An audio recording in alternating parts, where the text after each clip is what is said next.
సీత సీత మృదువుగా ఉండే గొంతేమిటి కంగుమంది? పంపదీసి పురకా బండారం బయటపడలేదు కదా? వస్తున్నా స్వామి.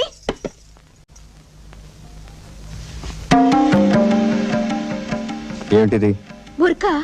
మన ఇంట్లో ఎందుకుంది? ఇది మరీ బాగుంది, నాకేం తెలుసు? పొద్దున్న బుర్కా వేసుకుని మా ఆఫీస్ లో అమ్మాయిని కొట్టింది నువ్వే కదూ? సమాధానం చెప్పు. నేనేనేమో. ఎందుకు చేసావు ఈ పని? నేనేం పాతగలపు అమాయకురాల్ని కాదు, ఈ కాలపు గడిచిపిండాన్ని. లేకపోతే నా మొగుడిని బల్ల వేసుకోవాలని చూస్తే నేను ఊరుకుంటానా? నీ మొగుడిని వల్ల వేసుకోవడం తప్పితే వాళ్ళకి వేరే పని లేదనుకుంటున్నావా? బల్ల వేసుకోవడానికి కాకపోతే పక్కన ఎందుకు కూర్చుందంట? ఇంకా నయ్యం ఏకంగా ఒళ్ళో వచ్చి కూర్చోలేదు. నేనింకా మంచిదాన్ని కాబట్టి, సహృదయాలు కాబట్టి చంపదెబ్బతో సరిపెట్టాను. లేకపోతేనా? నర్మే, అమ్మాయిని కొట్టింది నువ్వేం తెలిసి నా పరువు పోయిండేది తెలుసా? పరువు పోతే అరువు తెచ్చుకోవచ్చు, మొగుడే చేయి జారిపోతే ఏడుస్తూ కూర్చోవాలి. అసలు నీకు ఈ అనుమానం చెప్పేంటి? ఇదిగో నాకేం జబ్బులు లేవు, పుష్టిగా ఉన్నాను. కావాలంటే డాక్టర్ దగ్గర తీసుకెళ్లి పరీక్షలు చేయించండి. ఆనకు రోగిష్టి పిల్లని అంటగట్టారని దెప్పితో ఊరుకునేది లేదు.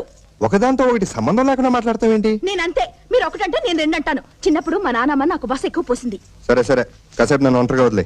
అంటే మీరు అన్నం తినడం మానేస్తారా?